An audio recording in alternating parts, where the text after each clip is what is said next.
অবশেষে চলতে চলে আসলাম আ বারোয়ামারি মিশন। আ আমার সঙ্গে আরো ৪ জন আছিল। আ সবাইরে নিয়ে ঢুকছি ভিতরে। আ ওখানে গেটে ২, ৪, ৫, ১০ মিনিট অপেক্ষা করছিলাম। কারণ একজনের ফোন দিছিলাম সে পারমিশন নিয়ে দিবে তারপর ঢোকা। সর্বসাধারণ ঢোকা নিষেধ। আ যেহেতু আমরা আ ৫-৬ জন গেছিলাম একজনের রেফারেন্সে। সে উপলক্ষে আমি ঢুকছি। আরো আমার সাথে ৪ জন ঢুকছে। খুবই ভালো।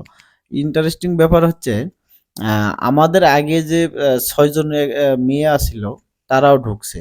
আমরা যে পরিচয়ে ঢুকছি তারা মনে করছে আমরা সেই পরিচয়ে তারাও সে পরিচয়ে আসছে। খুবই ভালো। এই যে আমরা উঠতেছি ঢুকতেই কিন্তু আ আ খুব সুন্দর একটা মূর্তি। আ এই মূর্তির নাম হলো আ কি যেন নামটা মনে পড়ছি, মনে নাই। সরি। এটা হলো তাদের আবাসিক এলাকা, অফিস রুম এটা। আর এখানে তারা সবাই করে। আর ওই পাশে ওটা গির্জা। ওখানে তারা তাদের হলো লেখাপড়া করে। খুবই ভালো। পাশে একটা স্কুলও আছে তাদের। খুবই সুন্দর জায়গাটা।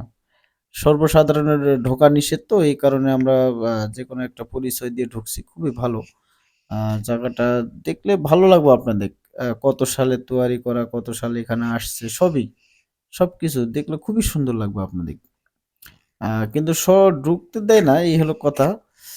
আমরা ঢুকছি এ ঢোকানো ইয়া করার জন্য। ভালোই লাগে, খারাপ না অবশ্য। আ দেখেন না সাধু নি নীলত্র না কি যেন লেখা আছে। আমি ওই